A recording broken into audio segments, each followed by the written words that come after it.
虽然乔西川现在说的天花乱坠，但你们有没有想过，他可能说的没有一句实话？也不是没有可能，但是从逻辑上来讲，他编这些谎话没有任何意义，反而会牵扯出他更多的犯罪记录，加重自己的罪责。而且他还交代蝙蝠是他的同期学员，这一点省厅那边正在核查，很快就会有结果。他为什么要交代这些呢？我确实问过他这个问题，他的回答只有3个字：没意思。没意思。我觉得他可能指的是所有的事情吧。他现在处于一种极端消极的态度，既不抗拒也不配合，想到哪儿说到哪儿。整个问讯过程就像听他讲故事一样。倾听刚才来电话了，蝙蝠开口了。他承认有这么一个组织存在，但是跟乔西川一样，声称自己对这个组织了解不深，也不知道杰弗瑞是不是最高级别的幕后主使。我们当前的任务不变，还是要集中全部精力抓捕杰弗瑞。所以现在的情况就是，程雷虽然在按照我们期望的方向发展，但他不一定能够把 Jeffrey 引到中国来。所以现阶段呢，我们需要双重保险，能不能有效的逆用乔西川，就成为这个任务成败的关键。可是就他现在这个状态，所以我们必须理清思路，快速切中他的要害，否则会失去对他的控制。我现在倒是有一个想法。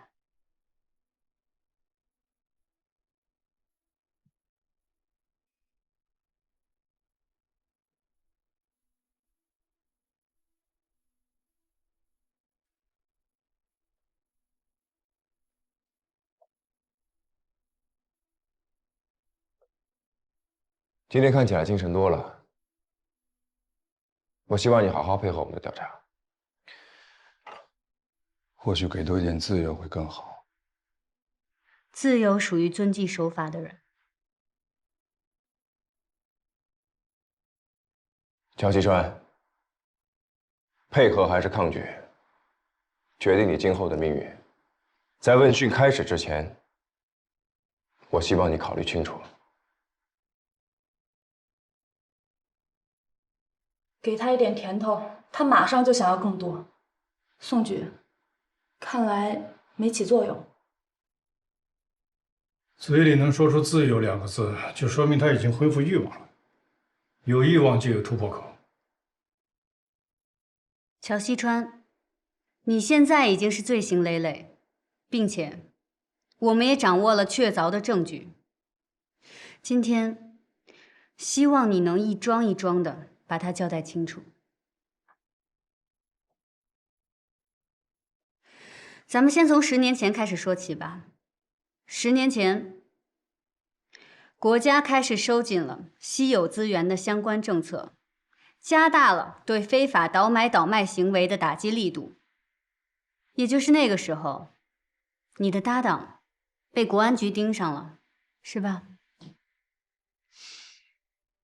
为了掩护他逃走，你雇佣了一个叫樊德伟的货车司机，让他在关键时刻撞停负责跟踪的国安车辆。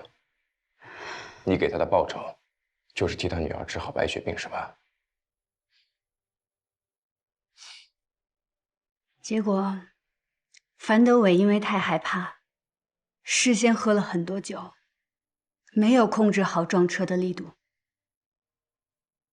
直接导致对方车中国安侦查员安慰，当场身亡。我只想让樊德伟撞停对方就行了。出了这样的意外，我也控制不了。我只能向死者家属道个歉。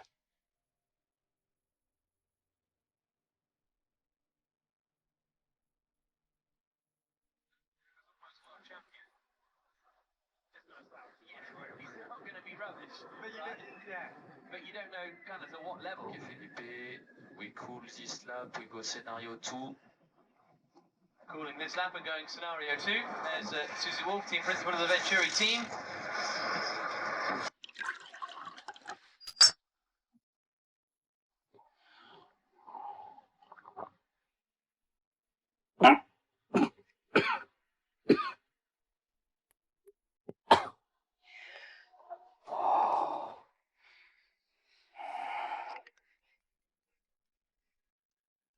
You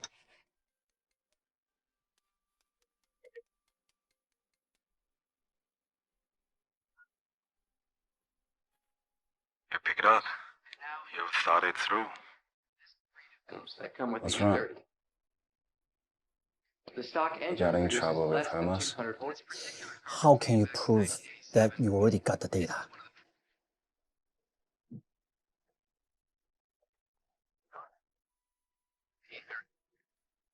What I said is true. Horsepower. That's the only way Gas we can mileage get isn't the best, ourselves out of all and a this complete trouble. lack of Yeah, you are right. You better not cheat on me. I can just as easily kill you as I can save you. lack of modern safety features pushes most car buyers towards newer Of options. course, I know. Can you make sure nobody is currently watching you? I can still come right now, so I am temporarily safe. And at the time, they were running a 6 Series, which really wasn't cutting it anymore compared to some of the competition from Ford and Mercedes. 您电视机声音开太大了，隔壁客人投诉了，麻烦您关小点行吗？不好意思啊。 30 with a different engine would fulfill and be competitive.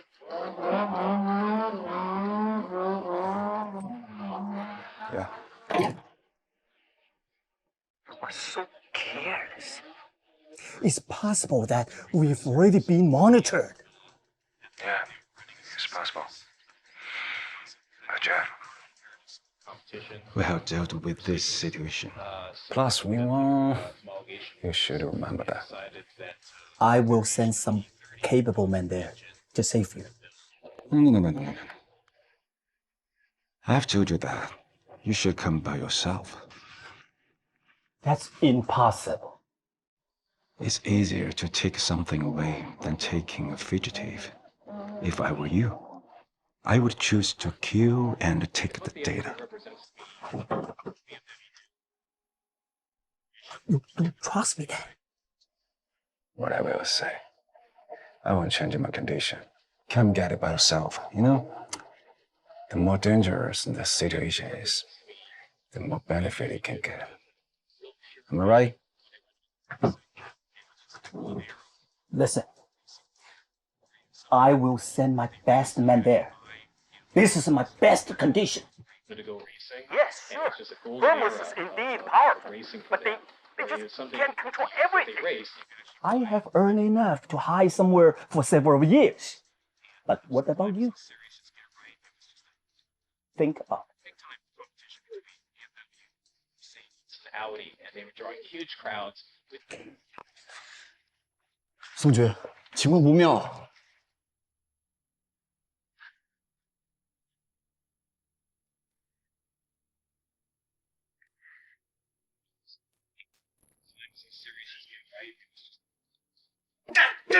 competition between BMW, Mercedes, and Audi, and they were drawing huge crowds. 情况是这样的，要想继续推动行动，恐怕必须要说服乔西川全力配合。明白。有把握吗？已经找到突破口。那好，继续吧。嗯。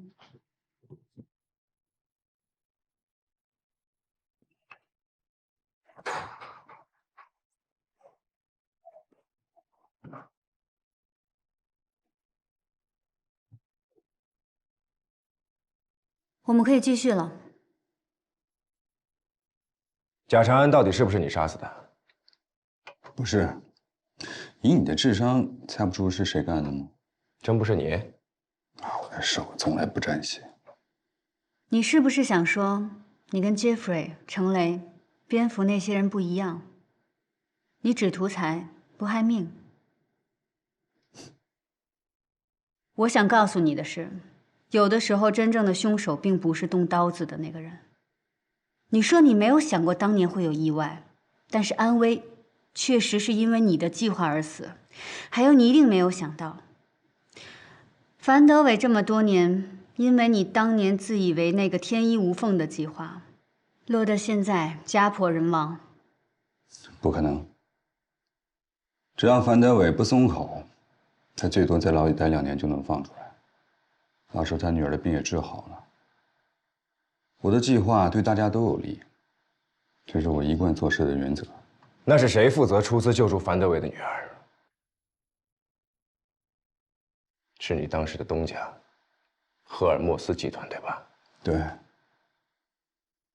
只可惜他们没有实施你的计划。为了尽快堵住樊德伟的嘴，他们很快就给小女孩做了手术，但是移植的是无法匹配的干细胞。小女孩去世之前，她被排异反应折磨了很久。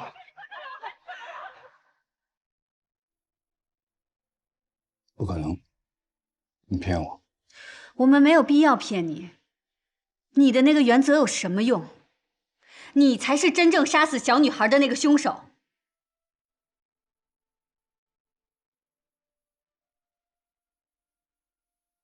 宋局，安科他们这样是不是有点过头了？会引起他的抗拒心理。这才刚开始，记住了啊！要消除犯罪嫌疑人的抗拒心理，第一步就是要彻底推翻他对自己的固有认知。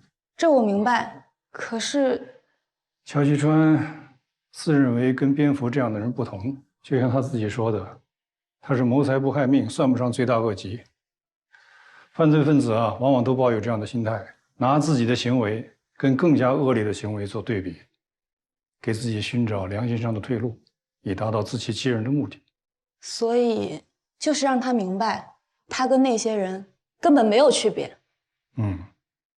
我再告诉你一件事吧，我们查到，当年你费尽心思掩护的那个搭档，因为一桩走私任务被走私船的老板黑吃黑，推下了海，死了。就是因为你当年的自作聪明，不然那个人可能不会死。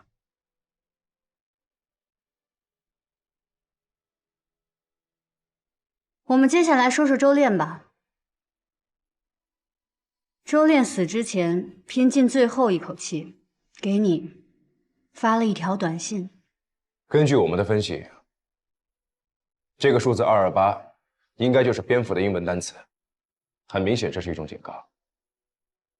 他发给你了，对吗？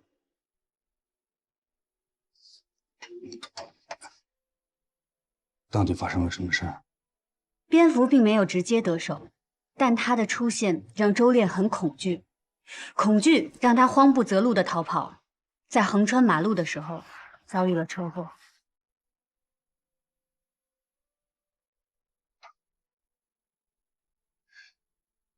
早就应该撤出来。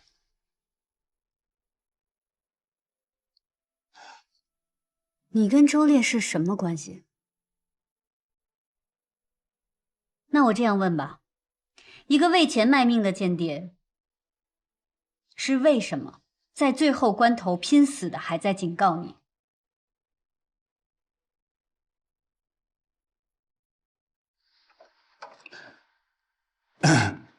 周炼，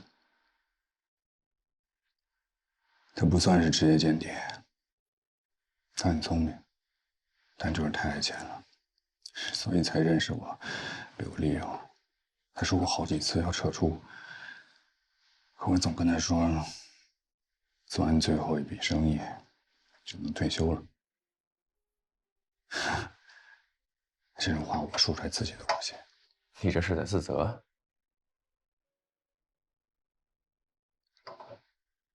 算是吧。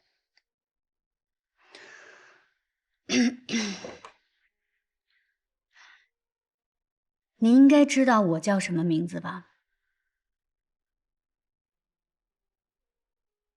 我叫安静。10年前牺牲的那个国安的侦查员安威，是我父亲。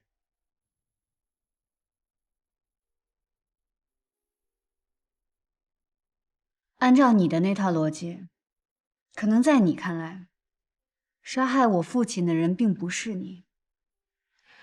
樊德伟女儿的死也跟你没有关系，你的那个搭档也不是，周炼也不是。但你可能根本没想过，我父亲的死对我跟我母亲造成了多大的伤害。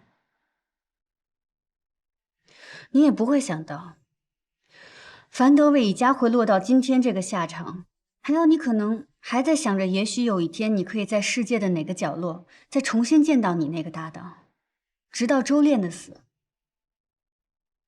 你应该已经意识到了吧？乔西川，直到今天，你仍然觉得你跟程雷、蝙蝠、Jeffrey， 你跟他们不是一类人吗？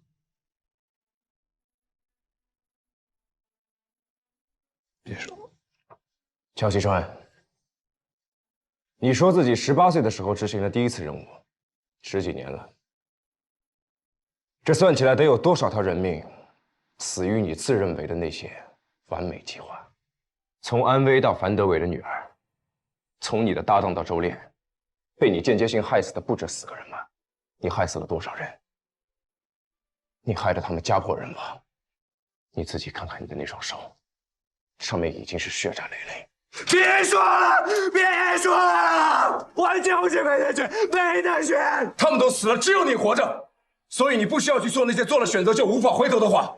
对于你的搭档，对于周炼，甚至对于贾长安，他们都没有选择，只有你有。我没错，我没错，我没错，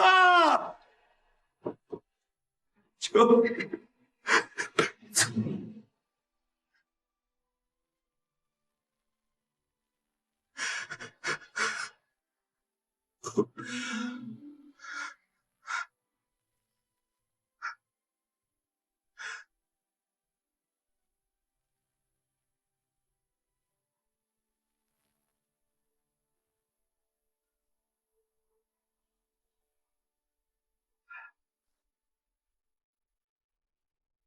你们审了我那么久，是想让我帮忙是吗？准确的说，利用。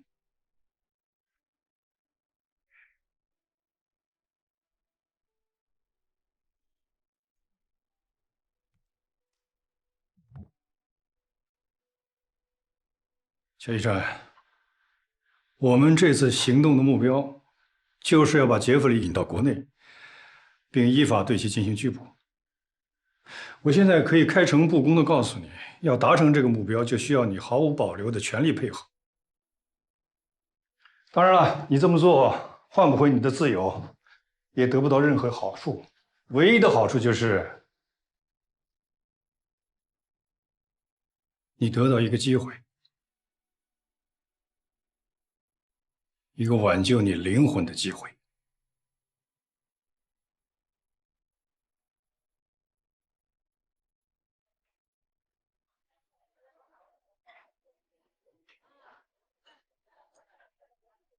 没时间睡觉，总得吃点东西吧？你也多吃点。你在想什么？我想我爸爸。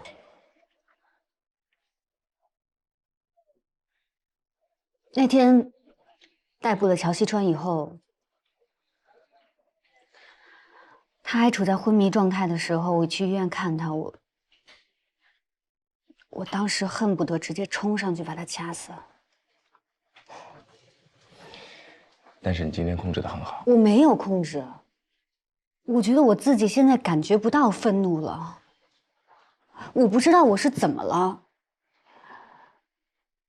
我面对杀父仇人，我竟然没有愤怒了。别想太多，这并不是一件坏事。麻木还不是坏事吗？这不是麻木，你只是自己和自己和解了。这么说吧，当时你在医院的时候，如果不是身份和职责，你真的会掐死他吗？哪怕要去坐牢，你也不管不顾。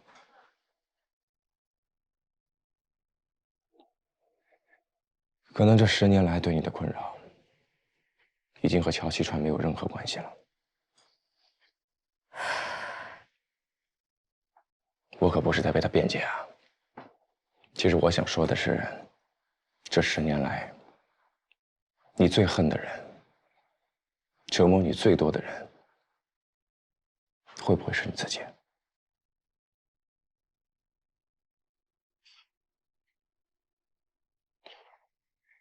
其实我刚来双清的时候，第一次见到你，我也是这种感觉。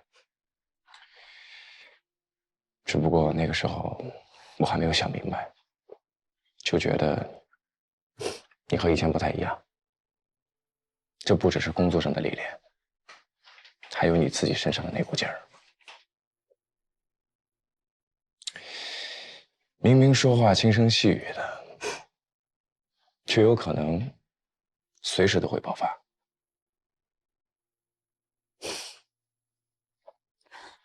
你知道原因吗？那你知道吗？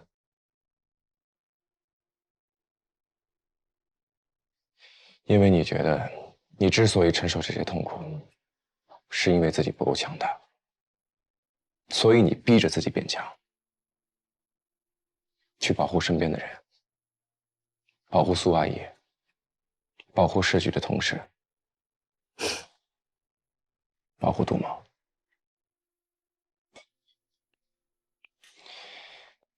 你希望身边的所有人都不用再去经历你经历的那些痛苦，但是你在决定生死的较量中输给了程雷。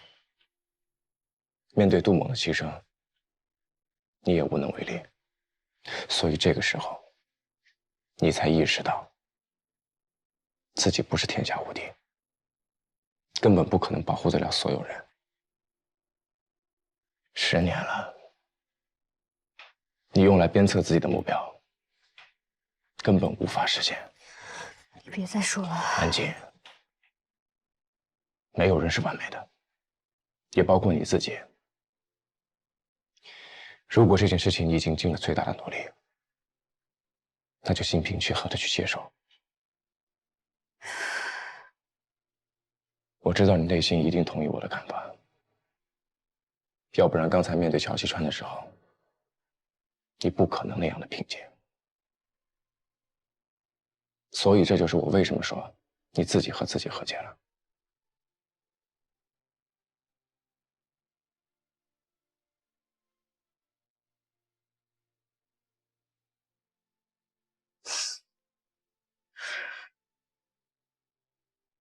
马上，你可能是这个世界上最差劲的心理咨询师。我知道，但是我觉得你说的是对的。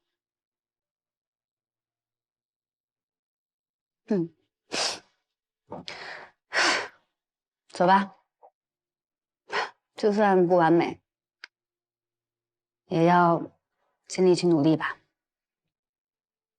走吧。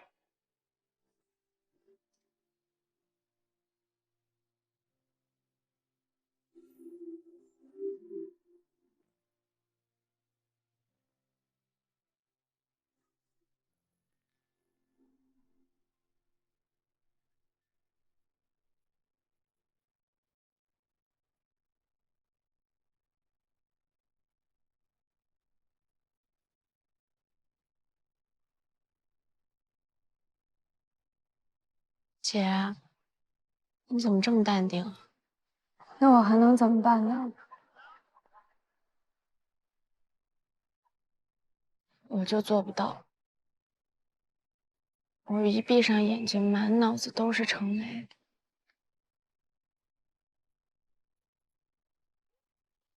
你说，国安的人抓住他了吗？不知道。我觉得我都留下阴影了。我以后再也不想谈恋爱。乐乐，你现在已经不是小孩子了，不要说这么幼稚的话。可是我真的觉得，被程雷杀害的那个男孩，你说他瘦瘦高高的，还很年轻。他去过咱们家，我看过他的证件，叫什么我想不起来了。好像叫杜某，比你大不了几岁。我之前每次见到他的时候，他都特别严肃，严肃的都有点过了头。我在想，他也许生活中是一个挺阳光的男孩吧，但是因为工作需要，不得不绷着脸，所以才会多少让我觉得有点不自然。露露，每个人的承受能力都不一样。你说你会有心理阴影，这很正常。但是跟死亡相比，这真的不算什么。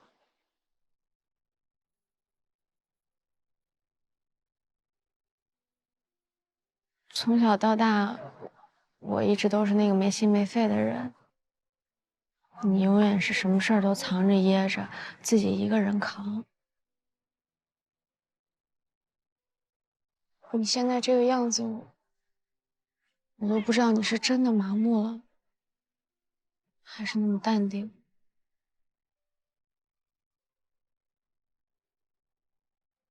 先是贾长安，然后是周烈，还有杨旭、程雷，他们每个人都心怀鬼胎，就连爸也。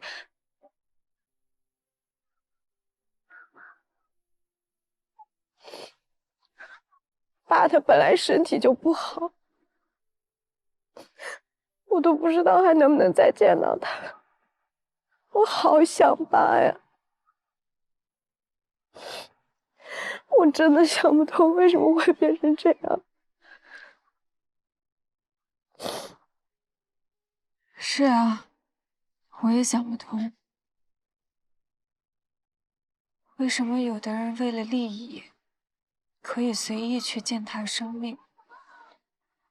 为什么有的人为了别人，可以去牺牲自己的性命？这好多事情我都想不通，也解释不了。但我们至少能做的是，不去伤害别人，也不向那些伤害我们的人屈服。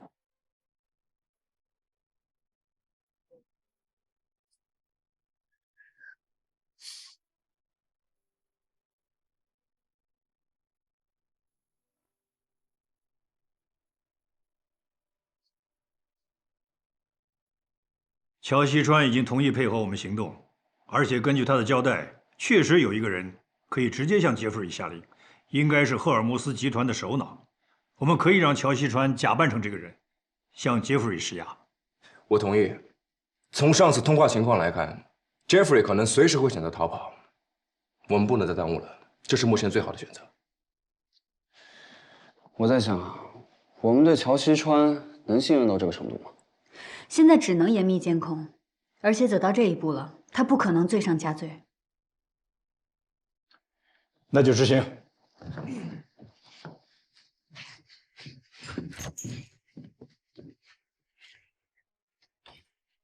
Jeffrey, you got my stuff? 不行，语气还要再慢一点。你放平心态，慢慢调整。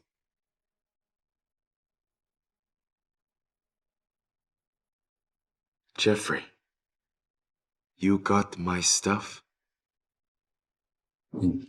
声音还要再低沉一些。好，我来调整。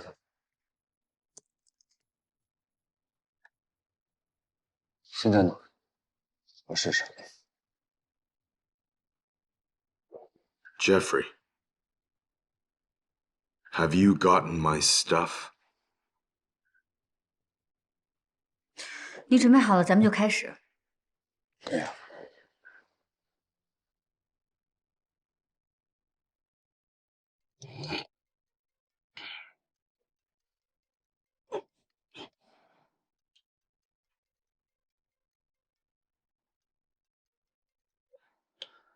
Hello? Who's that? Jeffrey, have you gotten my stuff? Sir?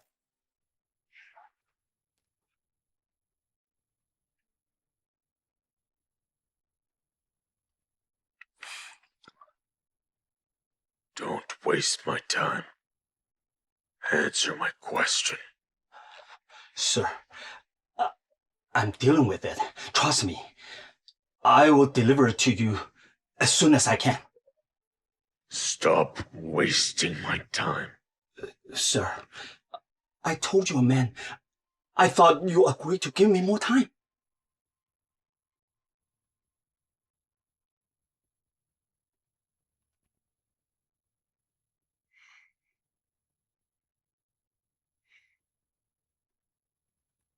Look outside, Jeffrey. Tell me what you see.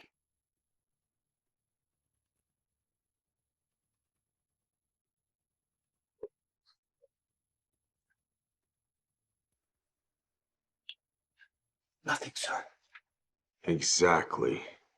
Because the bullet is going to fly to your head in a week's time.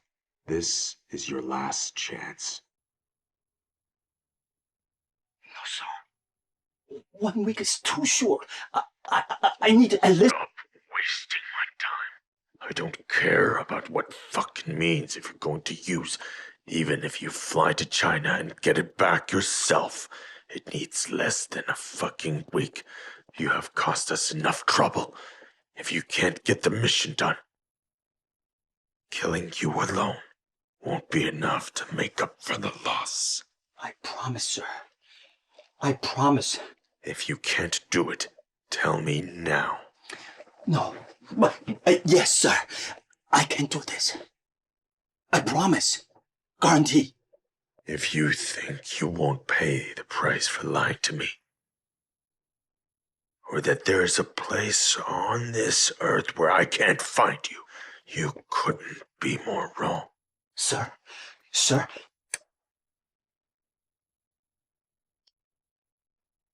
你觉得怎么样？他没有理由不相信。谢谢你的配合，你做得很好。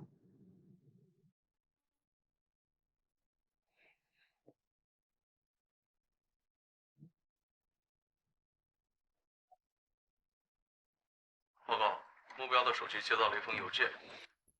稍等，目标正在拨打电话。收到。I received the email. We used to use this code. Do you remember? Yep.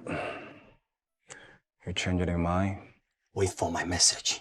Remember, only contact by this code. Got it. I look forward to it. 子轩，显示邮件内容。明白。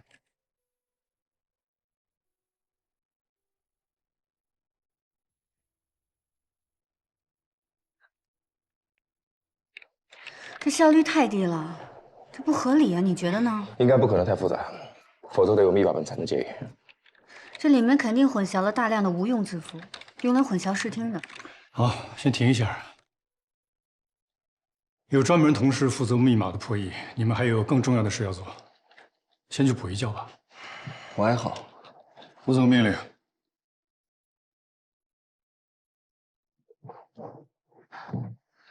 宋局，这种密码的发展性很有限，也就是说，它有固定的解码方式，不可能做临时的改变。对，如果乔西川之前使用过这种密码，他一定知道怎么破解。没错，而且陈雷和 Jeffrey 都不知道乔西川还活着，甚至不知道乔西川已经被我们利用。好，我明白了，交给我吧。暴风眼行动最关键的一仗就要打响了，我需要你们拿出最好的状态来。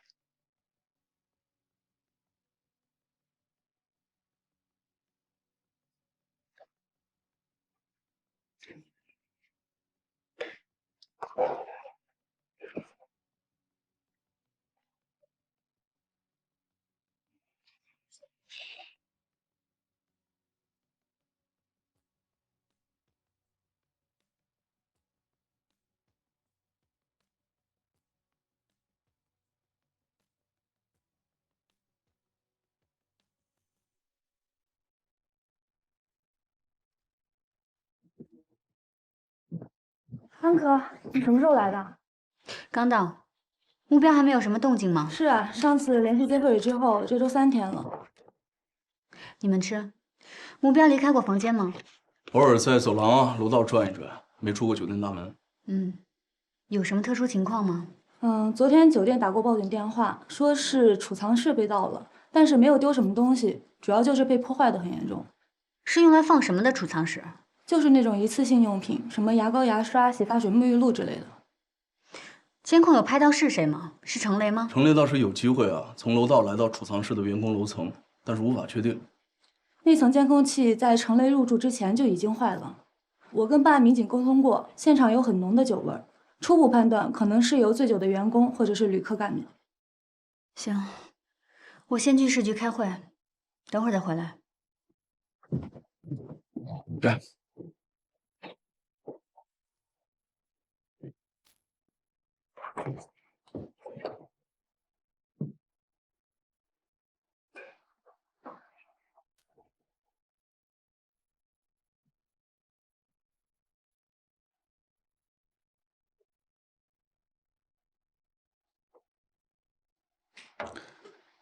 你不给我看，我怎么帮你翻译啊？你说你为什么就不愿意告诉我破译的办法呢？你这是在待价而沽？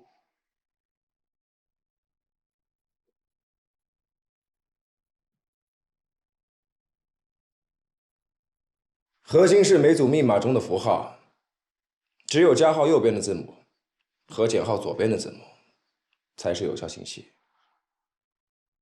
剩下的全是干扰。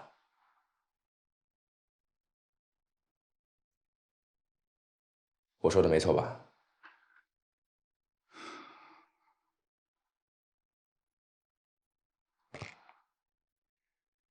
？Jeffrey 的信息很明确，即将到达，做好准备。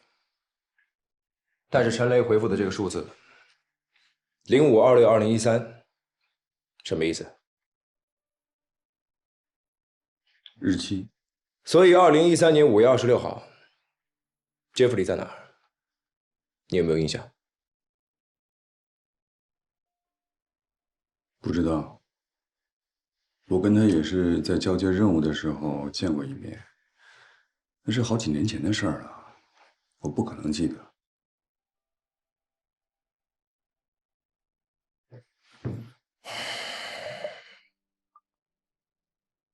我最担心的就是这些数字，这应该不是什么代码，就是明面上的日期。也有可能就代表了这一天发生的事情。我先大胆的猜测一下，有可能之前陈雷和 Jeffrey 也遇到过相同的情况，就发生在这天。陈雷这是在提示对方，按照当时的方案掩护他逃走。要不我们先把程雷抓了，然后马上你可以假装程雷跟 Jeffrey 通话，把他引出来。声音模拟器已经完成了吗？程雷和 Jeffrey 的声音都有了，相似度可以达到90%以上。可以先留着备用，但是现在我们不能这样干。但是我们对 Jeffrey 的了解太少了，他一旦稍作伪装，我们很难从人群中把他找出来。而且，在没见到程雷本人之前，恐怕 Jeffrey 都不会主动现身。明白了。我就强调一点啊，基于陈雷之前的表现，我们没办法知道他还会有什么样的举动，尤其是在他孤注一掷的时候。任务要完成，但是人民群众的生命安全绝对不能受到损害，这是我们工作的基本前提。明白。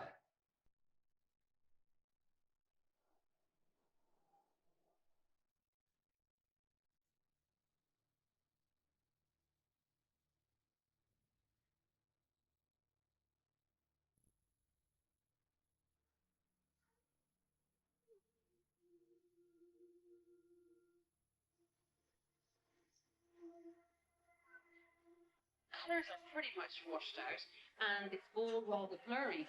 So why this bastard? Well, cat's eyes have very few tones.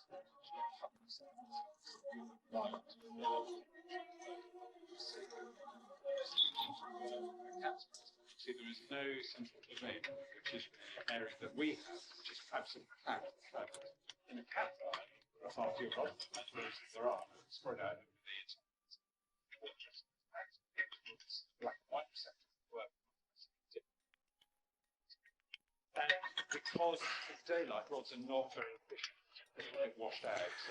Yeah. I've already prepared the exit route for you. Okay. I have to make it clear. I won't give it out until I see you. I didn't expect that. Did you understand my email? Are you sure? This is China. So what? I'm not coming back anyways. 不行，还是无法定位。再试。明白。 As you said, they might have been watching me. If so, both of us cannot leave if we don't get rid of Till. Okay. Fine. Because light rods are not very efficient, they tend to get a little bit washed out. So.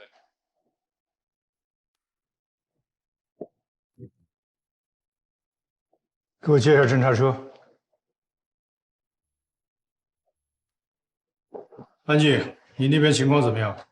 通话时间太短，没能定位成功。应该不是时间的问题，之前我也试过。Jeffrey 的手机可能经过了特殊处理，加装了防定位装置。所以你那边是可以截获他的通话讯号，但是没办法定位，是吧？没错。明白。安静，刚才的通话内容你怎么看？目标为了摆脱追踪，有可能采取极端的手段。你有把握控制局面吗？有把握，不过我申请再多增加2个小组。好。安静，我们这边会提前准备备用方案，如果形势出现变化的话，我建议先进行范围的控制，不要强行实施逮捕。明白。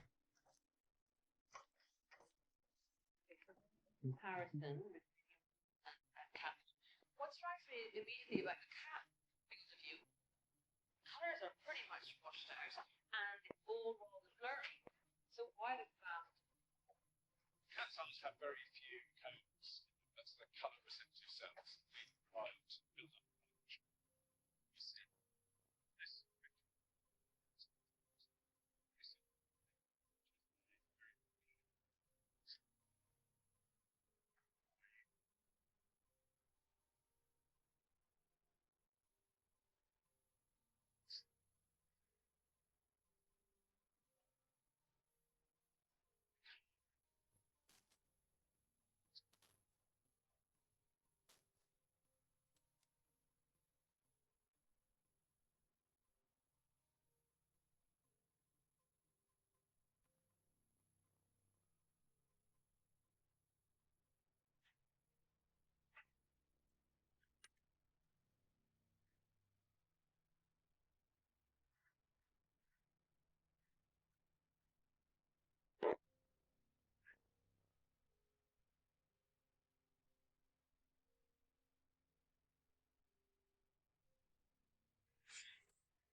他终于要行动了。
王总，到。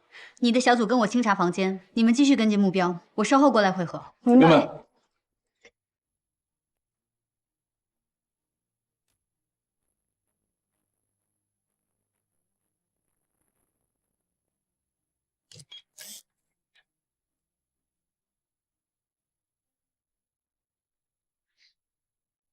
什么味儿？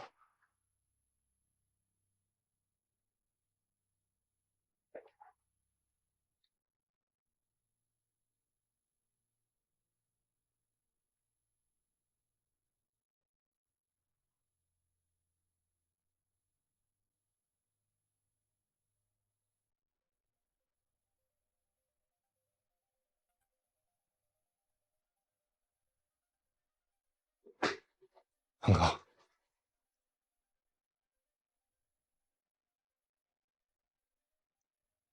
用来装肥皂的。对，垃圾桶里全是这种包装纸，有几十上百个。之前酒店储藏室失窃，应该就是恒可。难道他制造了爆炸物？各小组注意，目标有可能携带了自制炸弹。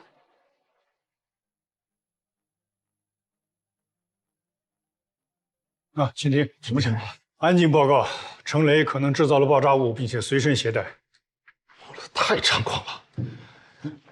我们现在的小组已经对其进行了范围控制，以避免对无辜的民众造成伤亡。但是公共区域的环境太复杂了，不可能完全限制住他。现在安静那边正在等我们的命令。我们现在有2种方案，第一种方案是等待程雷移动到相对空旷的区域，各小组对他进行包围，必要情况下直接击毙。但是这么一来，杰弗里就没可能现身了。第二种方案有可能会有一定的风险，但是有机会将2人绳之以法。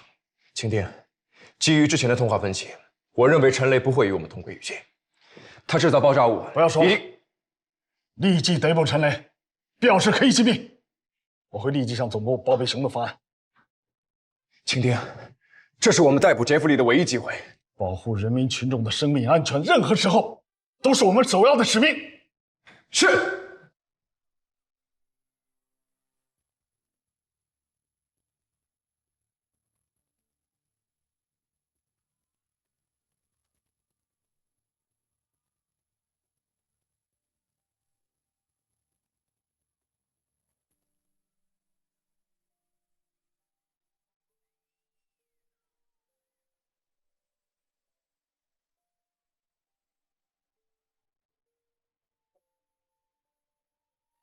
安静，安静，收到，请回复。收到，我正在待命。请听决定取消原定计划，立刻控制陈雷，确保人民群众的生命安全。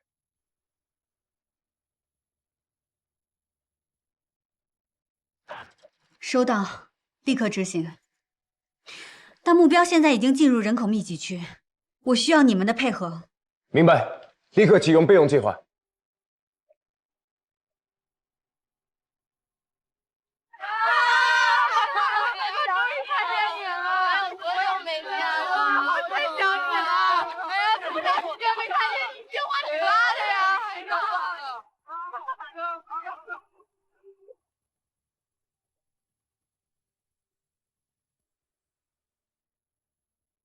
在我们当中，你对杰弗里最为熟悉，所以这件事情必须由你来完成。那失败怎么办？我们已经对他实施了严密的监控，如果你失败了，我们不会给他任何引爆炸弹的机会。但是比起击毙他，我们更希望他接受法律的制裁。那杰弗里怎么办呢？他如果见不到程雷的话，是不会露面的。先解决陈雷。宋局，他们2个人刚才通过邮件进行了联络。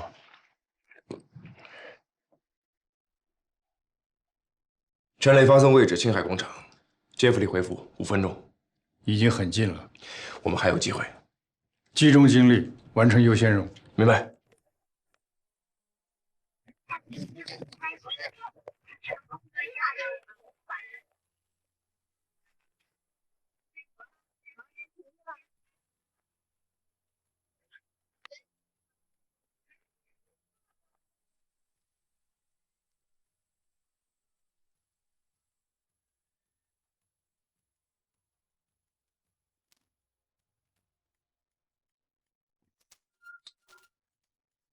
准备好了吗？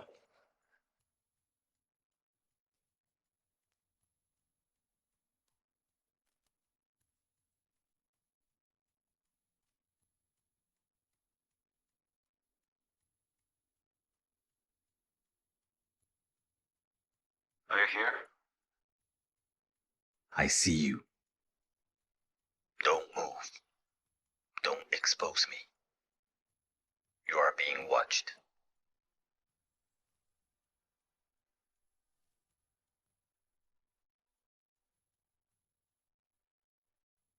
Where? Listen. Are you sure this is the way you want to escape? Do I have choice? I think you should get one step further.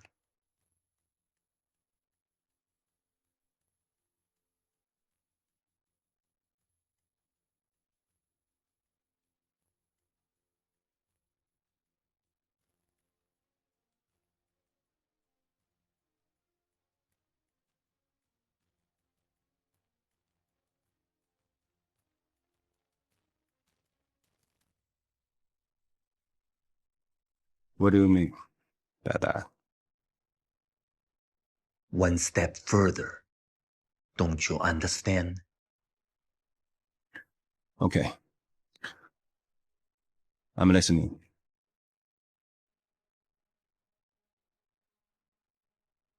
There's a better location. Do as I say. Okay.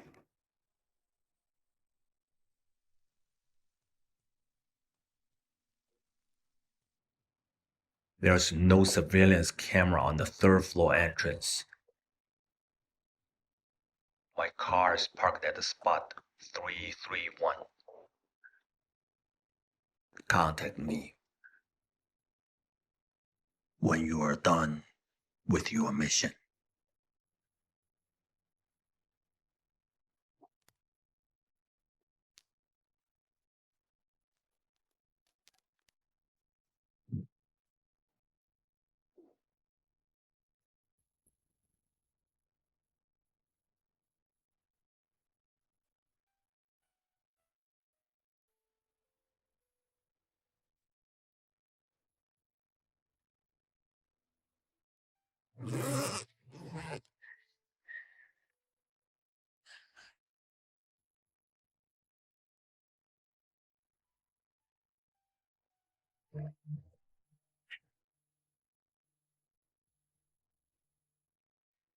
Yeah, what else? What else? Hello? Speak. Hello? Speak. Hello?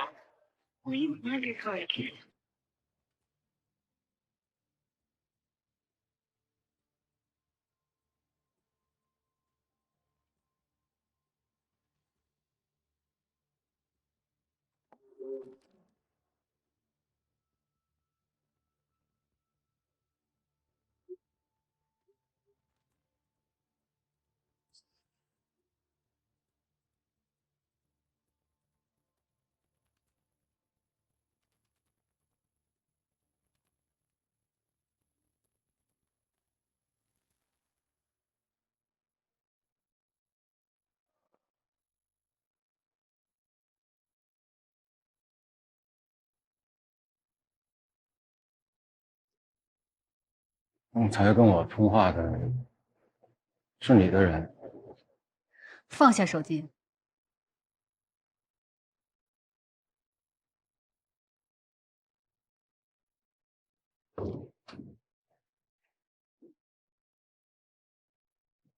蜻蜓，杰弗里现在应该还在青考广场附近，我们立刻展开搜索，应该还有机会。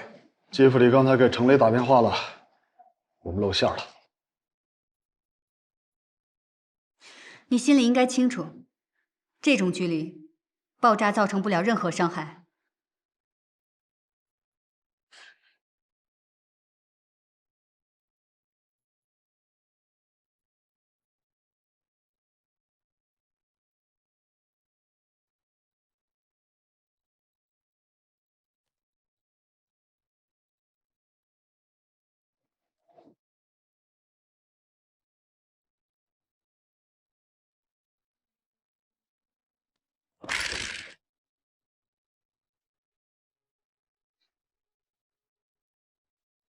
大家保持安全距离，他有可能隐匿其他武器。同样的手段使用2次，太低端了。双手抱头，趴在地上。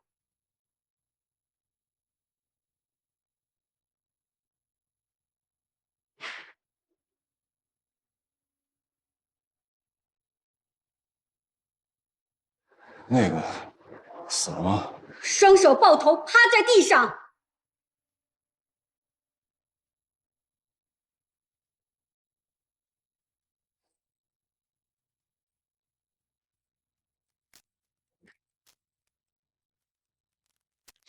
报告，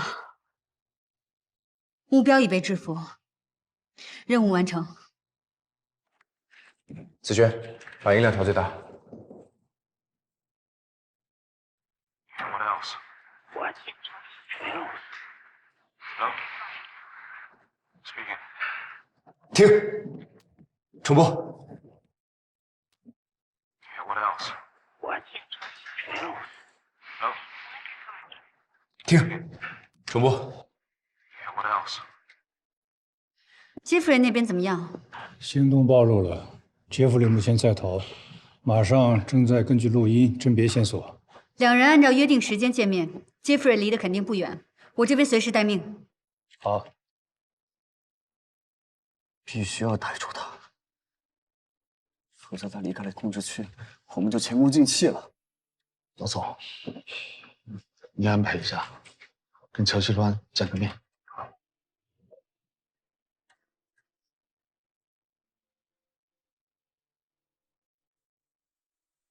停。 听见了吗？听见了。能提取吗？别吵。好了。地铁站。按照通话的时间，杰弗里应该已经到了青海广场了。子轩，明白。调监控。青海广场是个换乘站，有3条线路，12个出入口啊。 子轩，一共有多少个弹头？134个。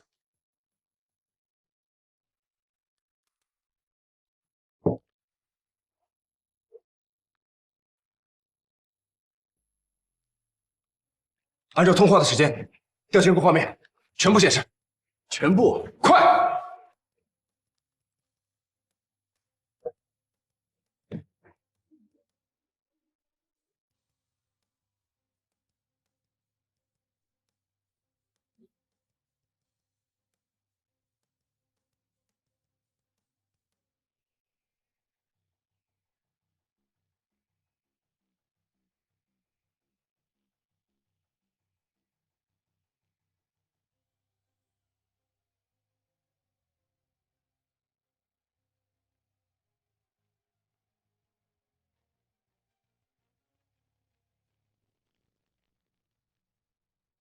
根本看不清啊！请听，宋局那边已经准备好了。老邵，请讲。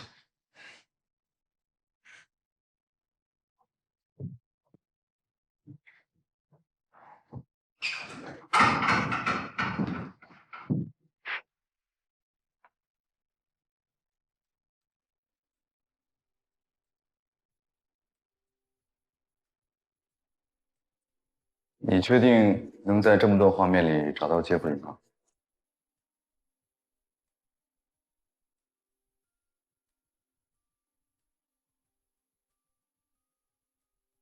停！第300、第4个。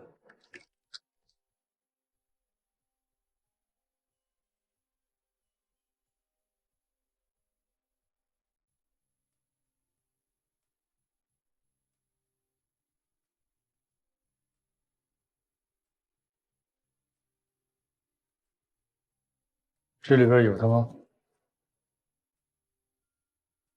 杰弗里身高1.83米。对。身高不对，单。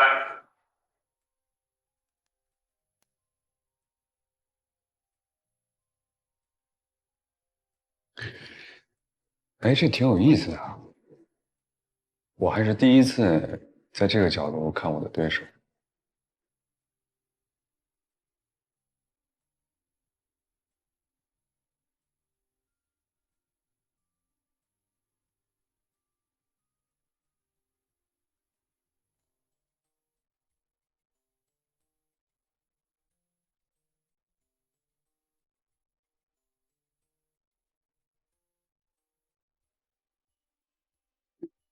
停！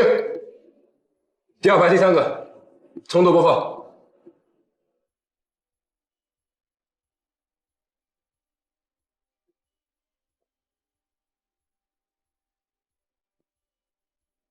跟住这个停步的人。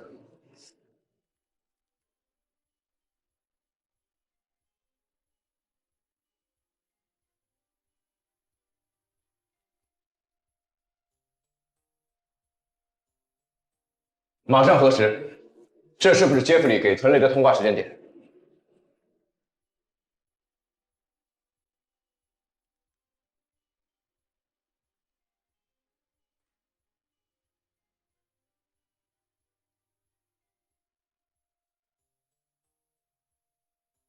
？9点08分。9点08分。9点08分。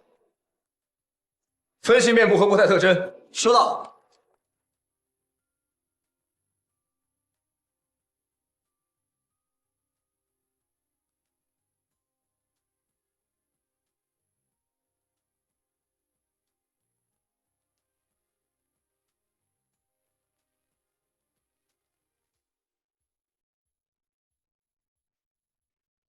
这是他吧？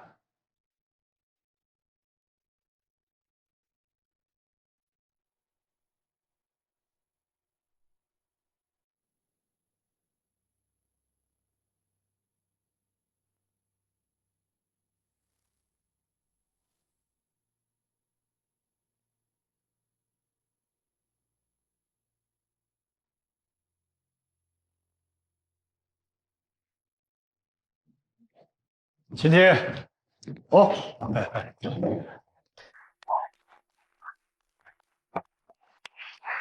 马上，你是怎么做到的？对啊，画面变得那么小，人都变得跟蚂蚁一样大了。其实我就是把他们当成蚂蚁来看。地铁站的人群有什么特点？他们绝大多数都是因为明确的方向定点移动。你是说，杰弗里发现情况有变，肯定会临时改变移动方向？对，他察觉危机的那一刻，第一反应一定是反方向逃跑。更何况地铁站人流量那么大，最容易脱身。最危急的关头，最极致的冷静。小伙子，好样的！好，大家先忙吧。老宋，来一打。来，喝。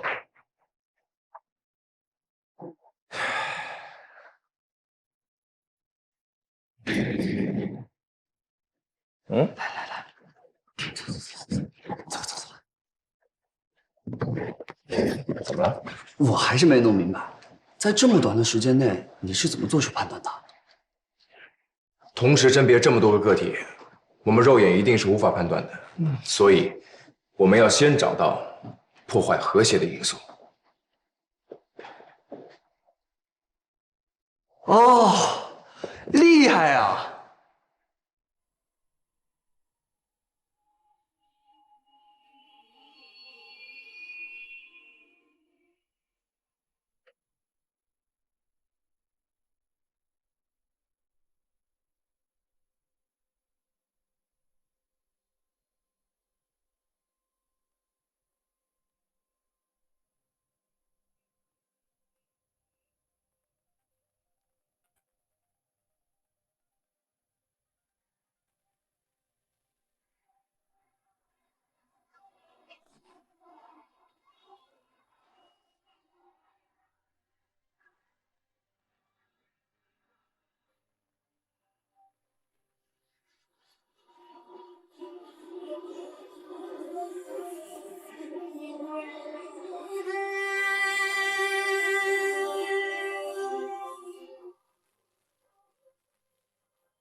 你还想谈条件？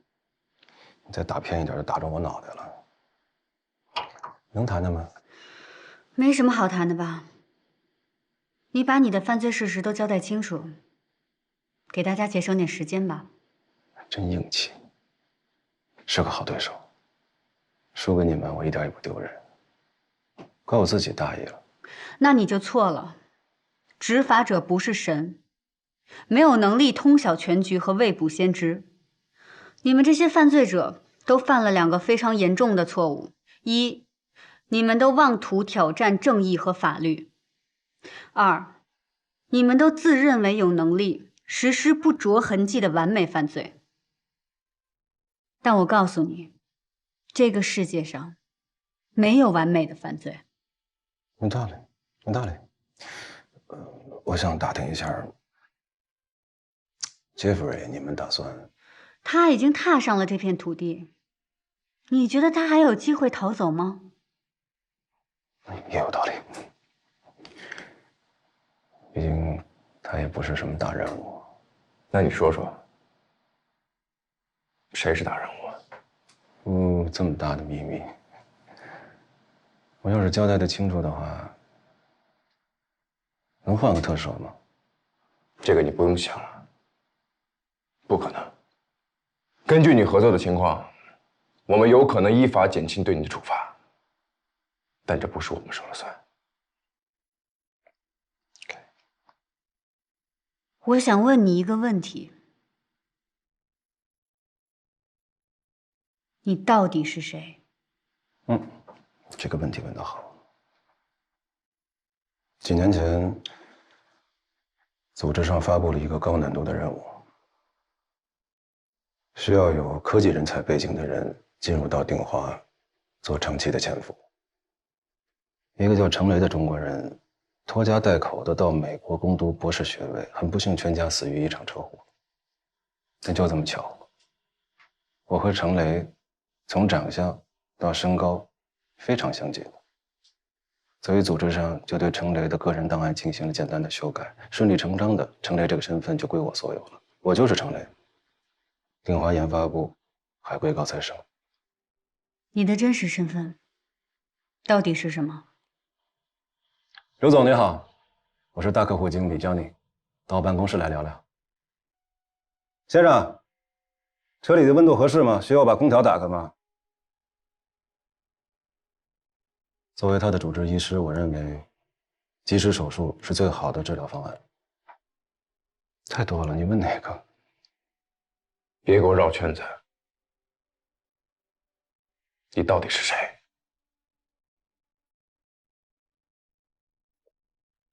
？13岁那年，我才知道我是被领养的。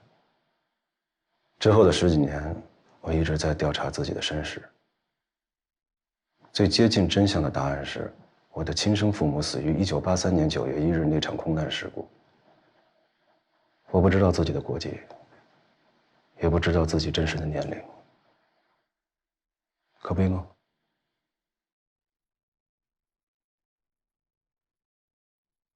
贾长安是不是你杀害的？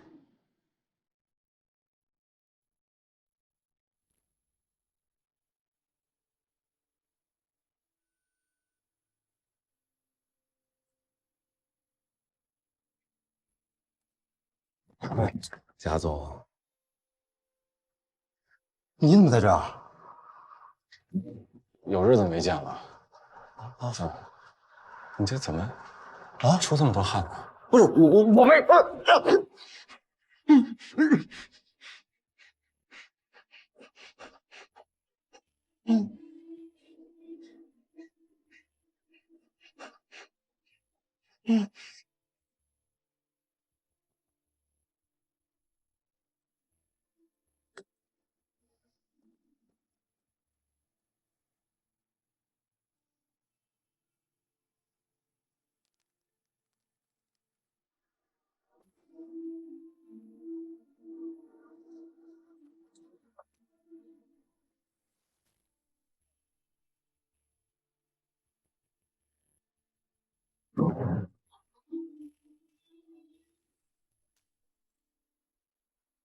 你怎么知道他会开车去鼎华，还把车停在了监控死角？你太抬举我了，这种事儿怎么可能提前预判呢？所以说是巧合。也幸亏当时是在监控死角，哎，要不然我还得去解决那个监控室的保安。谋杀是重罪。那我就是罪上加罪。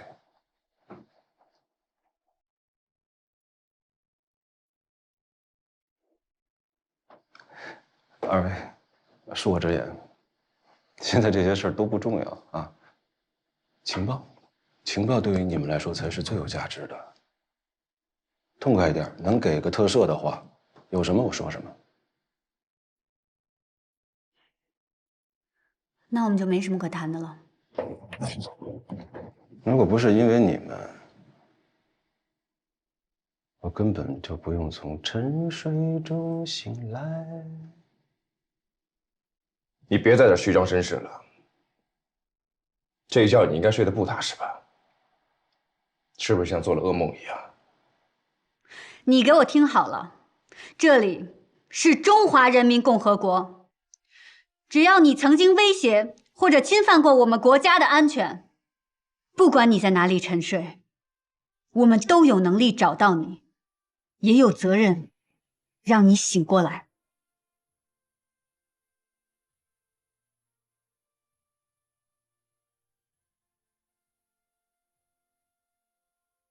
程雷如果说的是真的，我们这次铲除的这个组织，依然只是冰山一角。我们的工作不就是这样？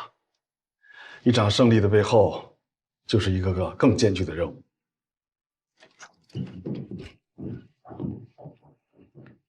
倾听，宋局，看来我们这次得花点功夫了。他为什么要提自己的身世？还有83年那次空难。那次空难到底怎么了？我们所了解的，恐怕连冰山的一角都不到。按他的逻辑思维，他不可能做毫无意义的事。说毫无意义的话，可能你跟他斗得太久了，陷入了思维惯性。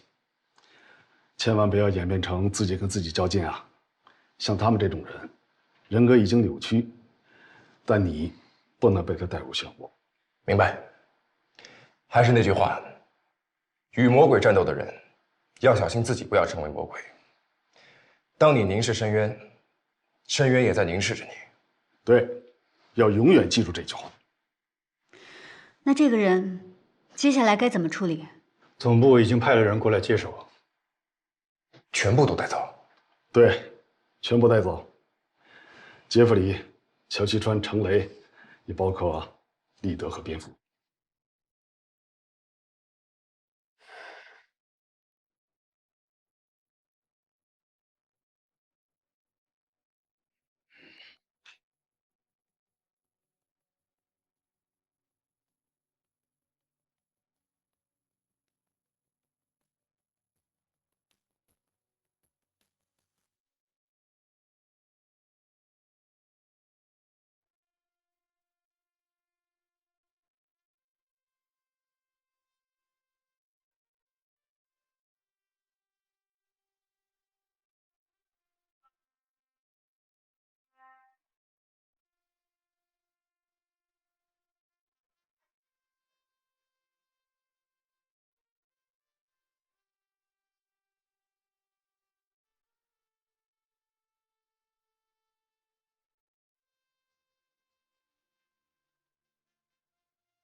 敌人伸出的魔爪已经被我们成功斩断，但大家不要忘了，他头脑尚存。这个魔鬼正蛰伏在暗处舔舐伤口，他终有一天会再次伸出罪恶的触手。更何况，还有众多的敌对势力在暗中蛰伏。保卫国家安全是一场没有终点的战争，无论身处哪个岗位，绝不可以懈怠，要随时准备整装待发，对来犯之敌迎头痛击，这样才能告慰牺牲的英灵。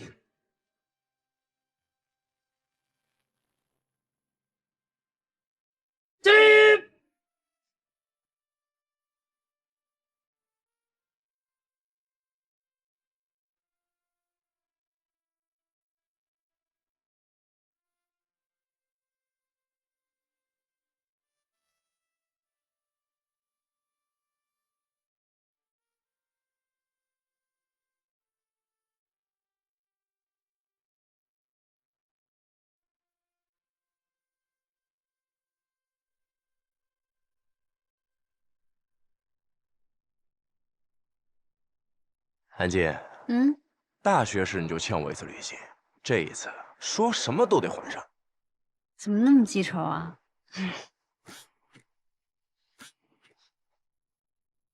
宋局，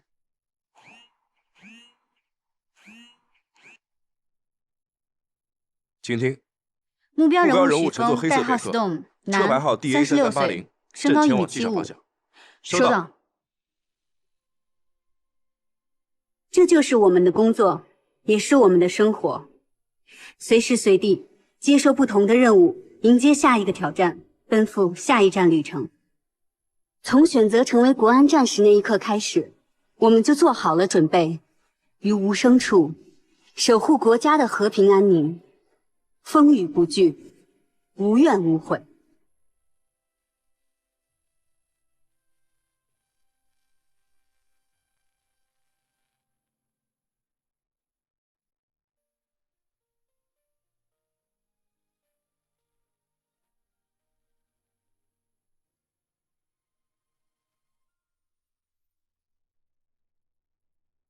也许没有人知道你的名字，